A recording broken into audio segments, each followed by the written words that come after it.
Hi everyone, welcome to, well, this afternoon. I know I keep saying it, it's afternoon for us. I do appreciate some of you are joining us from other time zones. So wherever you are in the world, you're very welcome. And it's great to have you join us today for, as I said, this webinar. We're going to be looking at the markets, particularly the US markets, get my words out, the indices. I think we're going to be looking at gold, and I'm just going to refer to something that happened this morning on the Forex market to do with the British pound. And I'm going to have to, you'll have to excuse me, but my computer seems to have been taken over by these pop-ups, and I cannot seem to get rid of them. I don't, fortunately, they don't seem to appear in the recording, which is good news, but I think what I'm going to have to do is uninstall Chrome, clear the machine, and then just start all over again. Anyway, that's my problem.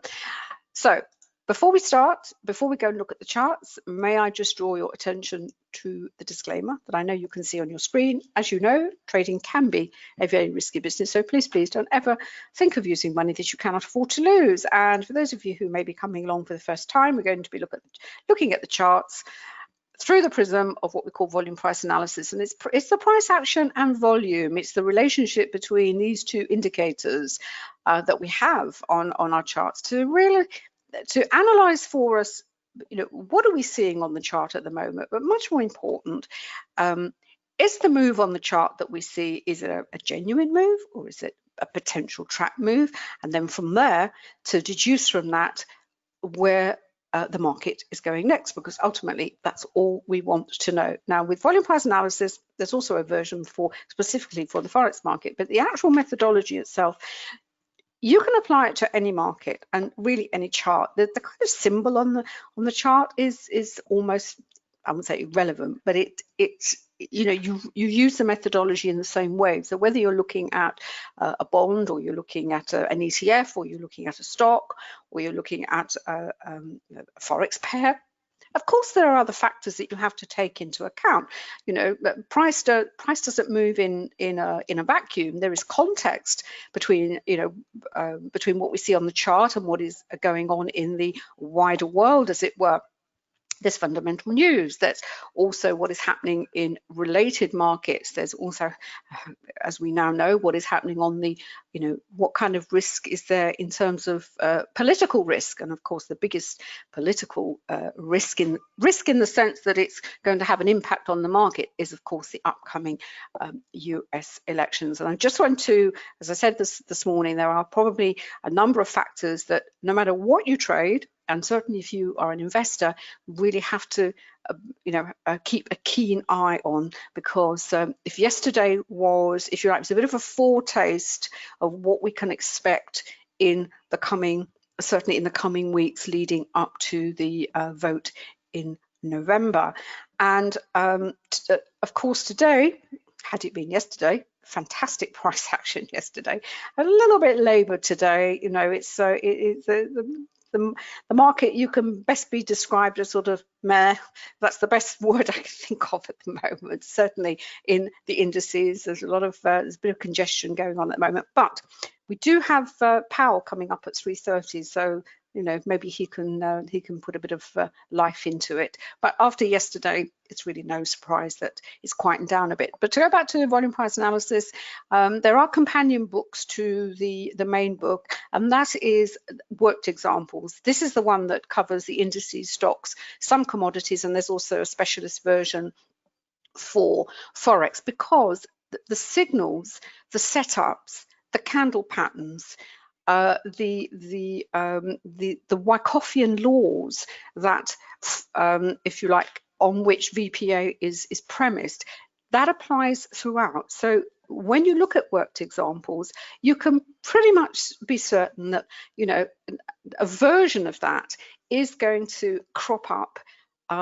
in another time frame and in another market. And it is a little bit like, you understand the dynamics of the trend. Are you in a primary trend, or are you looking at a secondary trend before a primary trend then resumes? And this is whether it's up or down. And what volume price analysis will do, it will help you to establish those facts, and then you can make a trading judgment, as it were. What we've also done, David and I, is we have developed some very particular indicators to help us with different elements of VPA, certainly with the trend, both from the trend dot and trend monitor. We've also developed specialist Forex indicators, and the indicators that are, if you like, a key part of VPA are the ones that help us with our support and resistance. I cannot stress enough, support and resistance really is at the heart of volume price analysis, and it's support and resistance from the perspective of price. That's price-based support and resistance, and this is from the NinjaTrader, and what you'll see here, you see these hatched lines in there's red, and sometimes they'll be blue, and you can see there are different thicknesses. What that tells you is that the price has been tested on more than one occasion. In fact, on Ninja there is a little number here on the side. You probably can't see it because of GoToWebinar. And the thicker that line becomes, the stronger that region becomes. So if it is going to go through, it is the only fuel that will take it through, and that is volume, and that's volume in terms of participation, activity, etc., etc. What we also do is we also look at support and resistance through the prism of volume. Hence this yellow line that you can see here. This is what we call the volume point of control. It's the point in the chart where there is no firm bias either to the upside or the downside. It's volume and price over time. So the longer the price action stays in this region, you can see here there was a sort of half-hearted attempt to break away. This is the 30-minute YM chart. I'm on a slightly longer, slower time frame because it has implications of what is going on the faster time frame. David has the faster time frames along with the Renko. For those of you who perhaps are not going to be in trades for very long. What's interesting here, we can see there was an attempt to break away. Now the volume under here is very distorted because volume is also relative to the time, to the session, to the trading session in question. And this brings me to another point, and that is when David and I started, 24-hour markets, they didn't exist. Well, certainly not to, not that we as mere humble retail traders could have access to. The Forex market was 24 hours, obviously, because the big banks were exchanging, the great lots of currency one way or another. But the access to those markets was certainly not as free, weren't freely available as they are today. The advent of 24-hour markets is wonderful. It's a bit like 24-hour shopping and what have you. But in reality, the participation level, the number of traders at certain times, it's going to vary. It's not there's no consistency. So when you have these great big inrush of volume, as you do at the start of the physical open, because the North American market is certainly in the indices is a huge percentage of the 24-hour turnover, you know for a fact there is going to be this inrush of volume, as we can see here under this bar. And what it also highlights is that you as a day trader, it's a decision that you have to kind of make yourself, and that is all the markets have a sort of rhythm. So it's the rhythm is driven, as I said, you have session crossovers, you have traders departing and joining the session. So there's obviously going to be volume surges, there's going to be times when the market calms down. So for day traders, a lot of the marketing, certainly in the Forex, is, oh, the market is open 24 hours, you can trade anytime. Well, in theory, you can, but in reality, you really have to understand this rhythm. That doesn't mean to say there are no trades available when the market is more quiet, as it is in Globex. In fact, yesterday, the Dow, the YM, which is the futures for the Dow, I think, was it down 500, David, by lunchtime? It was down over 500 in Globex, and traditionally Globex is a very quiet time, and then it carried on lower in the US session. In fact, this is the US session that we can see over here. So you have to, you know, unless you trade stocks, and stocks have a very, you know, there's the pre-market, and then there's the actual open, and then there's a definitive close, and there's a little bit of aftermarket trading. But generally speaking, you know when it starts and you know when it finishes.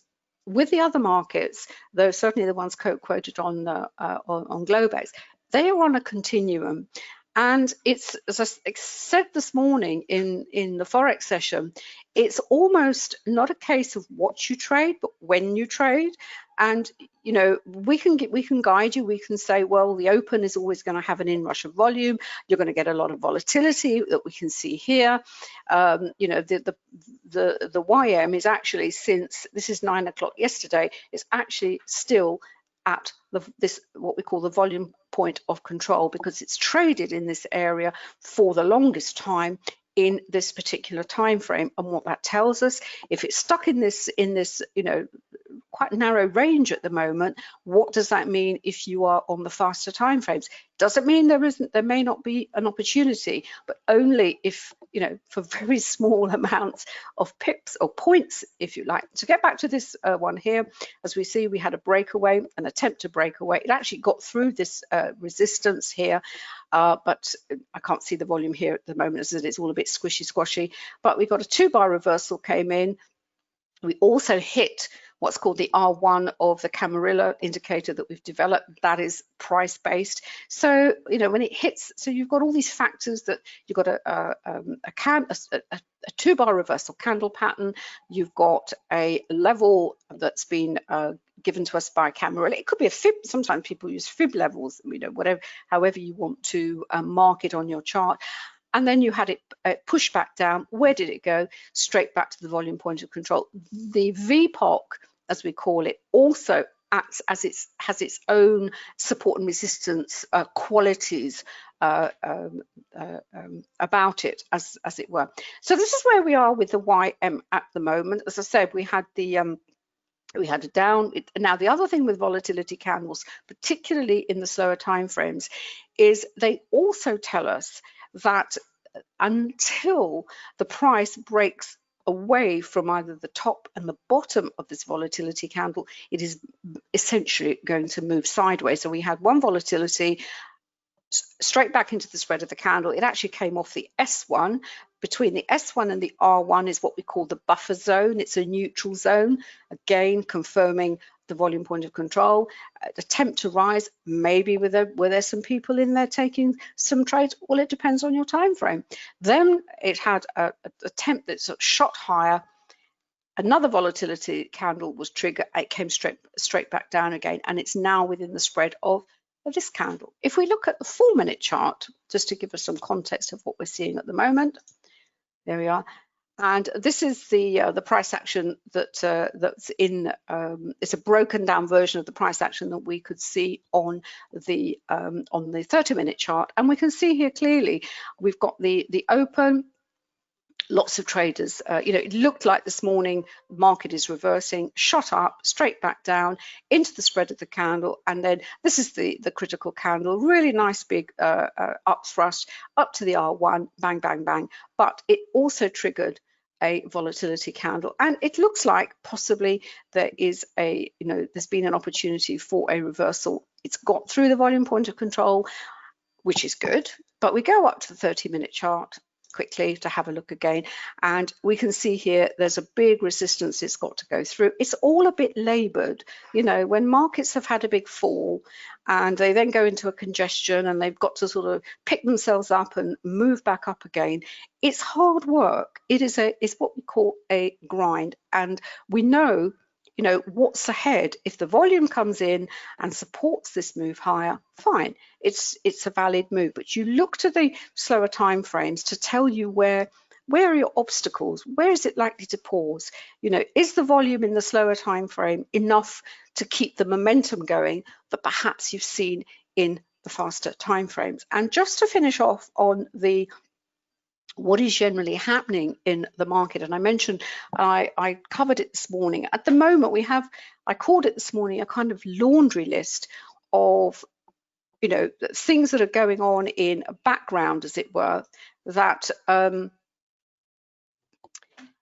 that it could potentially upend this, this market. There's a lot of the markets are fragile. Yes, we had the sell-off, and it looks like it wants to carry on higher, but there's an awful lot in the background. We've got the election, we have the virus, we have what is happening with the economy, or not happening with the economy, and now there's another factor that has to be taken into account, and that is whether the president and the Republican Party can actually push through a replacement for Justice Ruth Bader Ginsburg, who died a few days ago. And you think, well, what's that got to do with the markets, as it were? I urge you to go and read this article, the scenarios for whether there is a replacement, because if there is, and the election is disputed in any way because of postal voting, there's all sorts of things that I don't have to tell you, what can or cannot happen around an election, the US election and any other election, but there is the potential for a lot of problems, as it were. Ultimately, it's the Supreme Court. It may have to be referred back to the court to take the ultimate decision. Now, if the Supreme Court is evenly balanced between justices with between Republican, Democratic, or independents, however you like to call it, that's fine. But if there is a bias to a more conservative outlook, then clearly that is going to be an advantage to the Republican Party. And I don't really want to get into the politics of anything. I'm just telling you how it is. And forget all the the soap opera that that surrounds most elections and what have you. It is what happens with this is really, really important. That also tells us that once the election for the president is over, the key to the future, as it were, is also who controls the Senate, because you could potentially have a scenario that maybe Donald Trump is re-elected. However, it may be disputed, it may be not. Maybe he, who knows what's going to happen in these next few weeks. But supposing scenario, he is re-elected, there is an acceptance after much toing and froing that he is going to get a second term. But he doesn't. There's no control of either house, the Congress or Senate. That is hugely significant and is going to have a big, and even I can't stress to you the impact that it's going to have on the market, the uncertainty. Lord knows what is going to happen. All I can say is just be prepared for any eventuality. So in a way, yes, the justice, the nomination of the new justice for the Supreme Court is clearly important because of this issue of bias, but also who controls the Senate, because I believe we know the Republicans at present control the Senate, which is why Donald managed to walk away from the impeachment proceedings earlier on in this year. So this is where we are at with the YM. David has got even faster charts than I have. I've just got time charts. I just look at the 4-minute. Well, it looks like it, certainly wants to carry on up, but it's certainly, as I said, there's certainly markets rise a lot slower than they fall, as we all know. And looking at some of the other indicators here that we've developed, as I said, trend is hugely important. Where you are in the trend, are you in a trend? Are you in a congestion phase? Are you looking to break away? Is it a primary trend? Is it a secondary? All those questions based on the principles of Richard Wyckoff, and which is why we've developed these specific indicators to help us. And one of them is the trend dot, this little dot here that changes color to red or blue. It also has an indeterminate, which is a gray, which is the market, the price is not going in strongly in one direction or the other. The color is significant, but it's also significant where it sits in the candle, because as we can see here, we've got an up candle here after a doji on reasonable volume. The dot is bang in the middle because we have the doji, and the doji is indecision, if you like.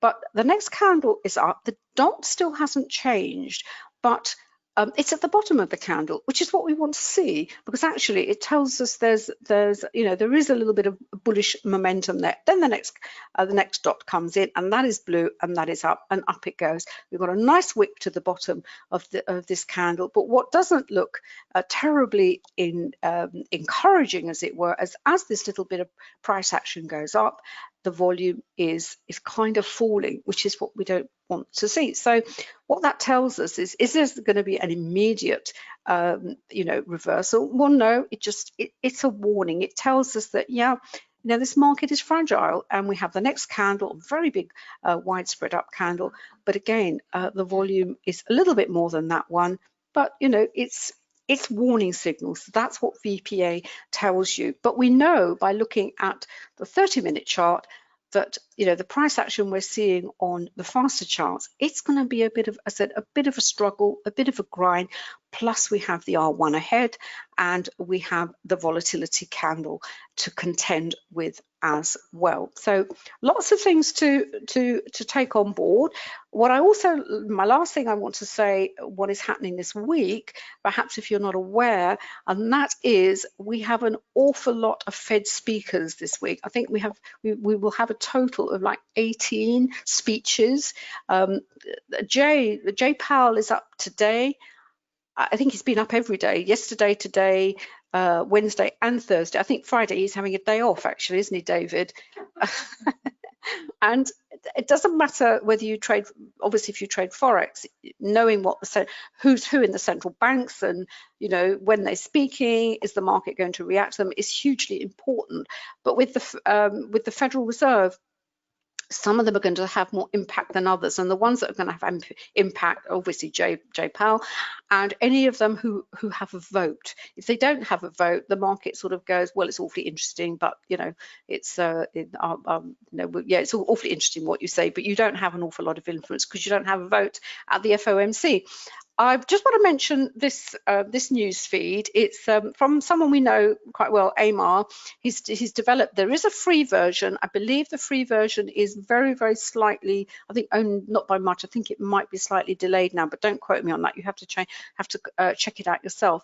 It's called Financial Juice. I've actually got the pro version, because what I found recently, if you have been using Forex Factory or any of the other calendars out there, some stuff's been missing. I mean, Kaplan was speaking yesterday, and he wasn't on. It was really annoying. He was on Financial Juice, but he didn't appear on Forex Factory. And as I said, I just you can select what you want coming through this news feed. There's a lot of cool features on here, and I believe there's more, and it's not very expensive. That's the other thing I was going to say, because news feeds can be very expensive. Your broker might offer you a news feed, so investigate that as well.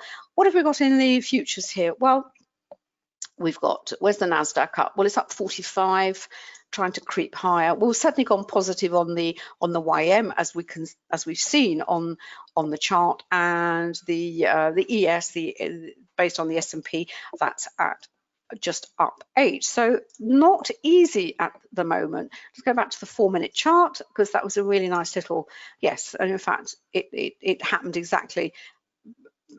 But if you have volume price analysis, you can see that. You can say, okay, I can see that coming in, right? I know because as a trader, you're always wanting to, instinctively, what is likely to happen next. Now, what's also happened is we've got the VPOC. It's now the volume point of control. The volume point of control is dynamic. It moves, once the price and volume, it's price and volume over time. So the longer it stays in an area, if another area then builds up, then the VPOC will, will move accordingly. And we've got the blue dot is still there. It's not going to be easy. That's all I want to say for today. Right, I'm going to pass over to David. He's got sexier charts than me, haven't you, David? They're moving a little bit.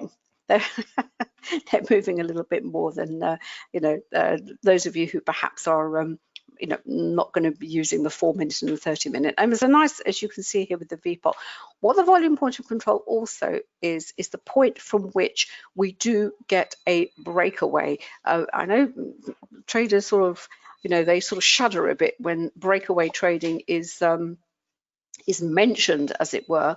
But breakaway trading, you know, markets do spend an awful lot more time in congestion phases than they do in trend. And you know, you only have to look at a chart to see that for yourself.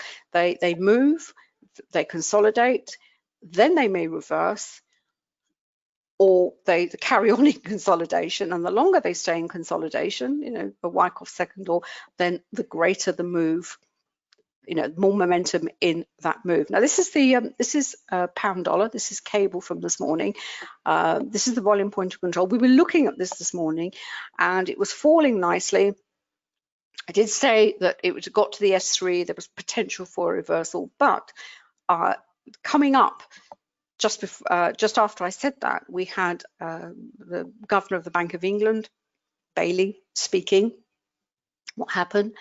Crashed lower. And then the reversal did come in, as we can see here, from this very, very big, deep hammer candle on, on very high volume.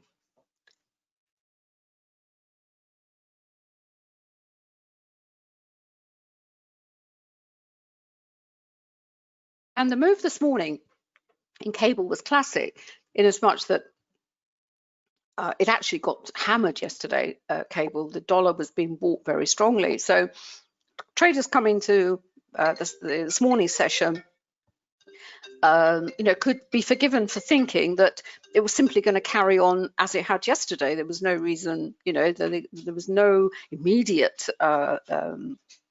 clue that possibly we were going to see a reversal. And certainly you then have this break. You have the, as you can see here, you have massive support and resistance lines. You've got the VPOC, you've got this big thick line here, you've got the red as well up here, tested Lord knows how many times.